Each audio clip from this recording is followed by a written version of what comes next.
Something big is happening in Sri Lanka, guys. I'm sad, but also excited at the same time. So let's talk about it.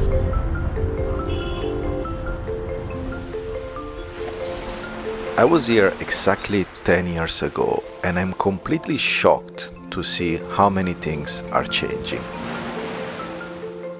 Here they're gonna build another luxury apartment. Sri Lanka is definitely entering a golden era of luxury tourism, digital nomads, expats, and overall international development.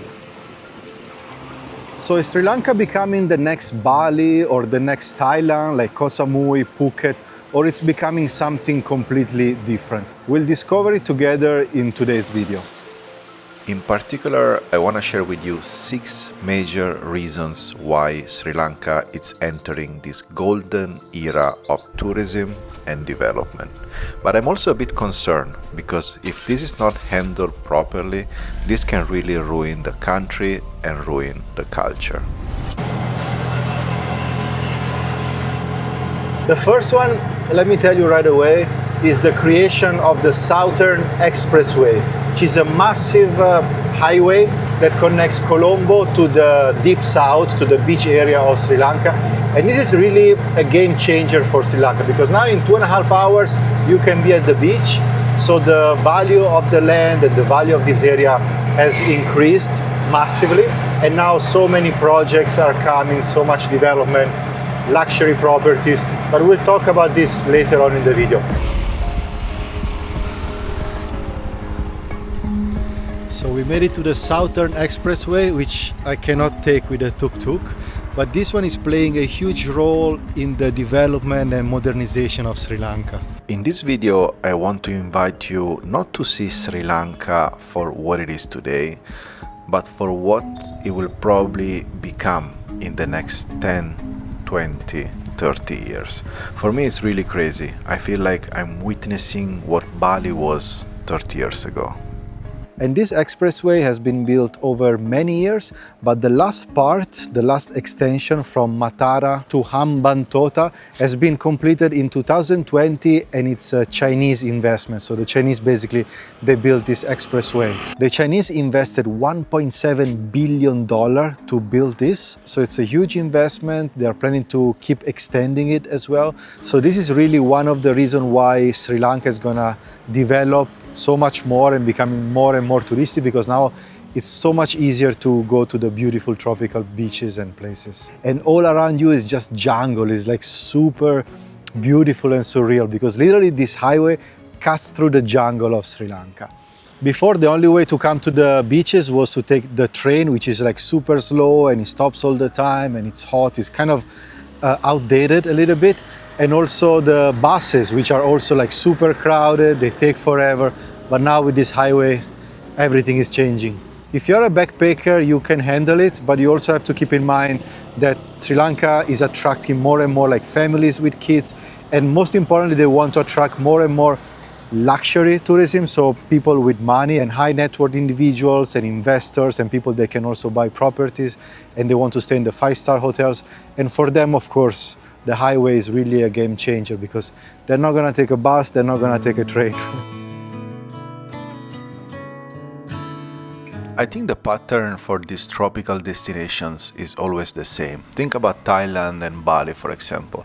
They always start as a backpacker paradise. They are cheap, they're a little bit wild, mostly young people go there. And then over the years, they start to develop, they build better infrastructures, better hotels, and they slowly start to attract wealthier tourists.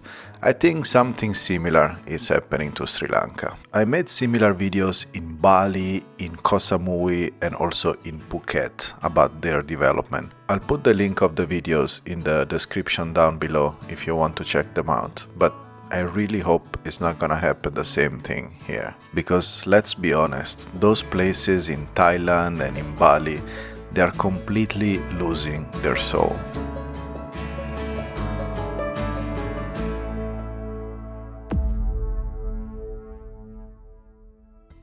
Reason number two is the investment boom, because Marriott Hotel came here to the south of Sri Lanka a few years ago. Right now, Ritz-Carlton is building a brand new luxury hotel in Mirissa, and many more hotel chains are also coming, plus luxury condos near the beach, villas, pool villas, etc. And usually those big brands, international luxury hotel brands, they have the best analysts of the business world, so they know what is coming, they know what is going on, and there is a reason why they are investing here in Sri Lanka right now. Let me bring you around a little bit and let me show you what is going on.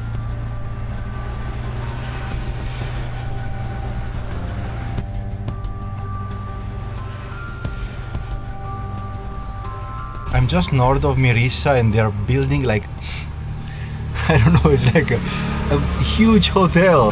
This really shows what is happening in Sri Lanka, man. From a sleepy fisherman town, like with small houses, coconuts and things, to like huge luxury hotels and pool villas.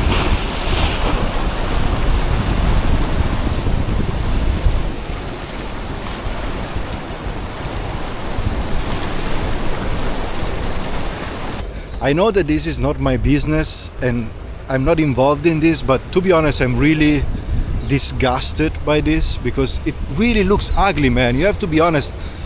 The coastline of Sri Lanka is so beautiful because it's low, full of palm trees with this incredible white sand beach and blue water, different shade of blue. And then they just built this monster, man, that is huge. It takes over everything. It completely ruined the landscape. And I'm not against development or anything. It's just that, you know, there is a limit to it. You should be careful what kind of permits you give, and you should really make the constructions and the buildings match and merge with nature. Nature first, and then the buildings, the hotels, the houses, the condos, whatever, they should match and they should respect the nature. This building, in my opinion, doesn't respect the landscape and the nature at all. But seeing this, man, yeah, it makes me sad because I'm super pro and super supportive of the development of Sri Lanka, because this is gonna benefit the local, it's gonna benefit the tourism, everyone is gonna benefit from development. But there is a way to do development and construction, and in my opinion, this is not the way. I might be completely wrong, and I'm no one, you know, I'm just sharing my opinion, so it doesn't really matter much, but yeah, I don't like this. Before we continue to reason number 3, we first have to talk about something important, because the real investment boom, it's happening mostly with luxury condos. Just to give you some data, in 1 year from 2024 to 2025, the land value has increased 12% in the Colombo area, and some analysts say that in the touristic area like Mirissa, Hikkaduwa, Weligama, the land value has increased much more. And that's one of the reasons why so many developers now are buying land on the ocean and they are developing condos, luxury condos, hotels, pool villas, etc. Damn it, the sand in my eyes. Guys, I'm now in another project that I want to show you. It's called South Beach Weligama. So it's between Weligama and Mirissa, more on the Weligama side, just to give you an idea of what is happening. So those are all luxury apartments, and it's right in front of the Weligama beach.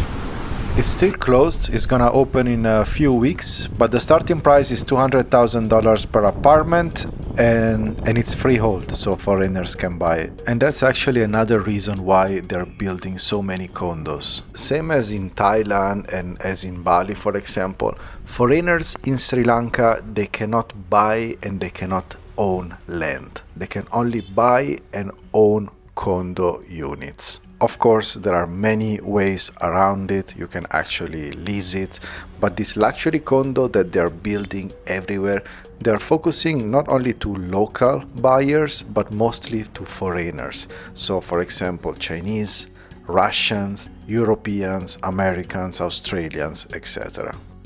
Here they're gonna build another luxury apartment. It's gonna be called Crystal Spaces, and they're gonna start construction soon. Lifestyle investment on Sri Lanka's Golden Mile.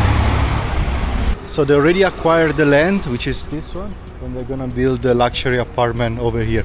This area is called Dalawella Beach, and man, it's so beautiful because you got the turtles right on the beach. So you basically walk on the beach or just swim together with the turtle.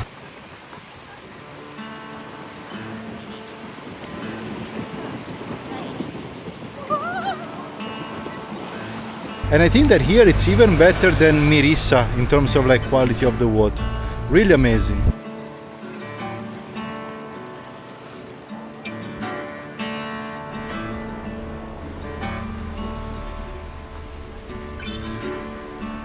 Here is another luxury condo project that they just started to build over there. Mireka Seascape Dodandua. It's gonna be right here. So many like this, man, now.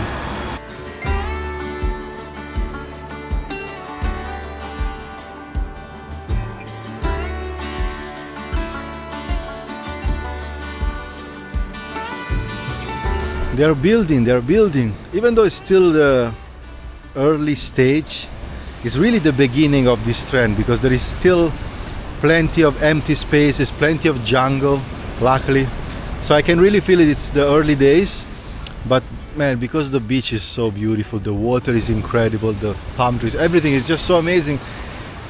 It's inevitable. I mean, I keep repeating that, but of course, when you travel the world a little bit and you've seen places like Thailand, Bali, like beautiful tropical paradise, you do like 1 + 1, which is 2, and you know that this place is gonna be 1 + 1.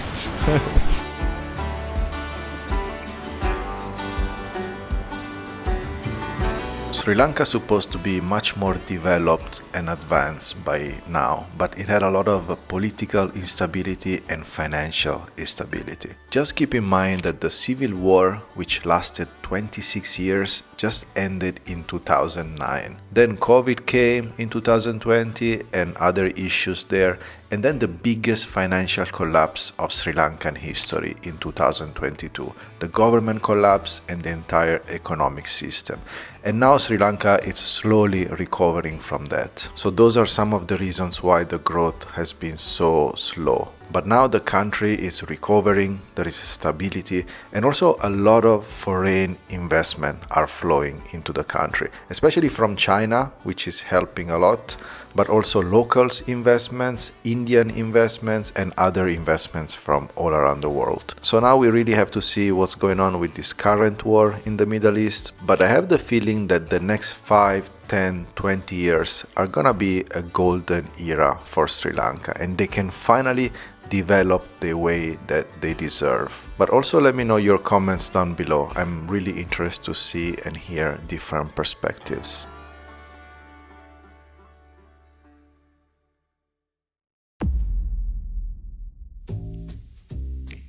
The third reason is the introduction of 2 brand new visas here in Sri Lanka, because until now the only way to get into Sri Lanka was to get the 30-day visa, which is like $50, and you can basically stay 30 days, not more than that. Yes, you can extend it, but it's always like a temporary. But now they introduced 2 very powerful long-term visas: the Golden Paradise visa and the Digital Nomad visa. The Golden Paradise visa is basically a 10-year residence visa for investors, which has been a primary driver for the luxury condo sales in the capital, but also here in the beach areas. And then the second visa is the Digital Nomad visa, the DNV.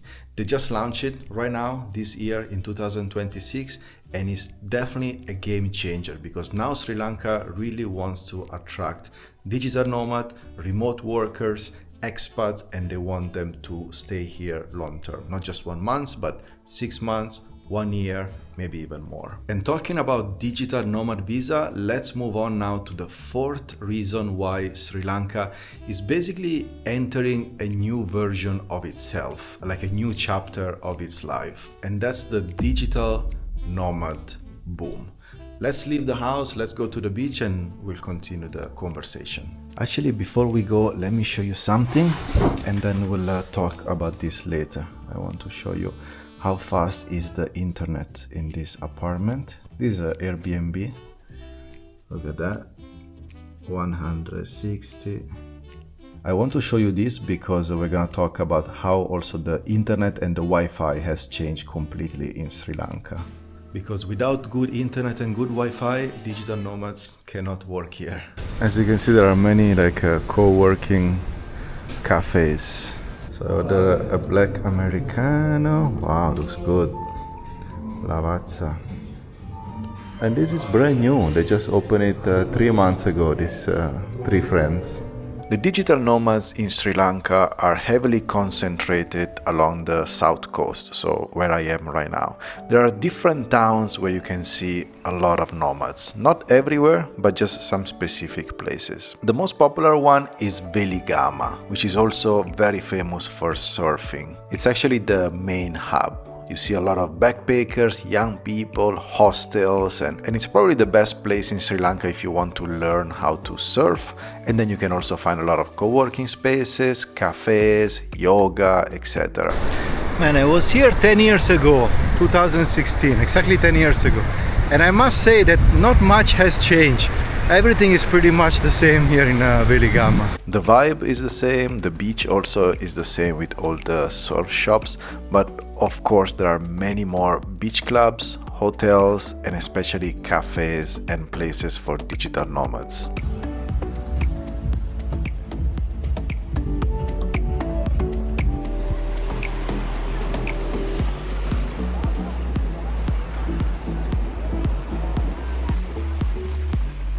Now I'm in Midigama and it feels like I'm in Kopangan or something. Yoga, breathwork, sound healing, ecstatic dance. The second place is Ahangama. I've never been here before, so this is my first time exploring this town. It's a little bit north of Veligama, and here it's a bit more trendy, a bit more creative. You also have co-working spaces, boutiques, shops, a lot of healthy options, a lot of yoga, pilates, etc. It's interesting because Ahangama really gave me the Canggu vibe, even though it's much smaller, but it kind of gave me that vibe. There is definitely a scene here in Ahangama. A lot of cafes, co-working, yoga, pilates, healing. So I understand why it's becoming a popular digital nomad spot. Then you have Iriketia as well as a digital nomad hub. To be honest, here I was completely shocked by the amount of people, especially young people, backpackers, surfers. It's like very lively, very vibrant. It's a small place, also the beach is kind of small, and that's why it was super packed. And also here it's popular with co-living places, co-working places, so it's a great spot for digital nomads. I just made it to Iriketia beach and man, this place is like pumping. It's like super popular and it's full of cafes, shops, restaurants, extremely popular. And it's just a tiny beach, very small, but the town is very lively. 3 years before, no one come here. Ah. Now it's like 3 years. Full. Before nobody. Now it become like a popular place. Wow. And the surf instructor was telling me that this place a few years ago was not popular at all. Most of the people would go to Veligama for like surfing, the young crowd. But now in the past few years it's become like super popular.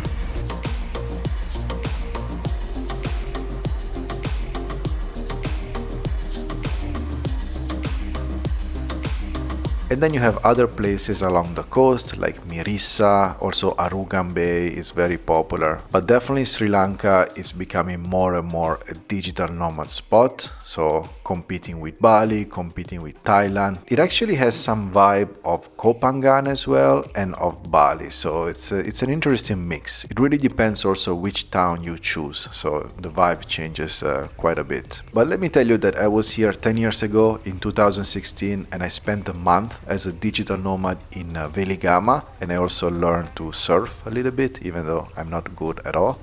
And back then, Wi-Fi was really bad, and also the data on the phone, so internet in general, was terrible. So I was struggling a lot to work online back in 2016. But now the situation is completely different. They have really good Wi-Fi, extremely fast in most of the places. Also the SIM, you can use just the SIM from your phone, and it's also pretty good.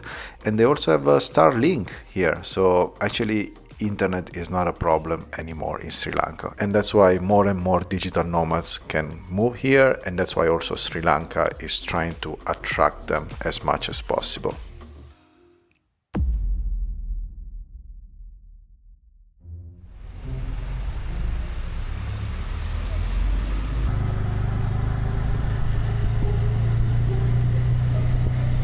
Playing video game? Yeah, play. Okay. Are you waiting for customers? Waiting? Okay. So I just made it to Beliatta railway station. This is the last station of the railway here in Sri Lanka, and it has been extended only in 2019. So before, the railway arrived until Matara, but since 2019 they created this extension from Matara here to Beliatta, which basically connects even more beaches and more tourist destinations. So it's also easier for the tourists to come here in the deep south and enjoy the beautiful beaches, water and tropical atmosphere. But the important thing about this extension and this station is that it has been built by the Chinese, and the investment also are coming from the Chinese. So the Chinese gave a loan to the Sri Lankan government of $278 million to create this railway extension at 2% interest, so they have to pay it back in 20 years. But one of the conditions was that a Chinese company had to build the railway, so it was completely done by a Chinese railway factory or whatever you call it. And it's extremely quiet at this station, and it's beautiful to see the jungle behind, with all the palm trees. So as you can see throughout this video, the Chinese are playing a huge role in the development and modernization and growth of Sri Lanka. They are really helping Sri Lanka a lot. Some people think and say that Chinese are buying Sri Lanka, they're like kind of controlling it. But many other Sri Lankan people are very grateful to the Chinese, and they're very happy that the Chinese decided to help Sri Lanka to kind of move on and become a more advanced country. You are going to Himalaya, sir. Ah, you're watching my video Yeah. in the Himalaya? Yeah, Himalaya. India? India, sir. Yeah. India. And so here I am. The Exim Bank, sir, this loan. Yeah. You think Chinese is helping Sri Yes, Lanka? yes. Helping? Yeah, helping. Okay. And this is not the end of it, because the next plan is to keep extending the railway all the way to Hambantota. So this is like a work in progress. And a very interesting thing is that this extension has been built for a high-speed train, so they can go up to 120 kilometers per hour, while all the rest of the railway that goes up to from Matara to Colombo basically is still the old one, the colonial railway. So the train can go to 60-70 kilometers per hour, like half the speed. So are the Chinese profiting from all these investments? Of course, but they're also helping Sri Lanka a lot, and also Sri Lanka is profiting and benefiting from all this development. So I will say it's a win-win situation. And wait until I show you the kind of investments and buildings that the Chinese are doing in Colombo. This railway in comparison is nothing.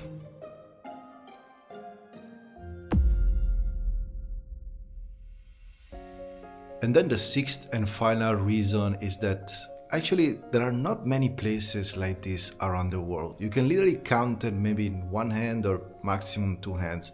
Yes, Sri Lanka is a very special and unique place. Think about the Buddhist culture, the strong spirituality on this island, the people, which is the highlight of this place because they are super kind and open and genuine, and they are very warm and have a great sense of hospitality. Sri Lankan people are really, really amazing.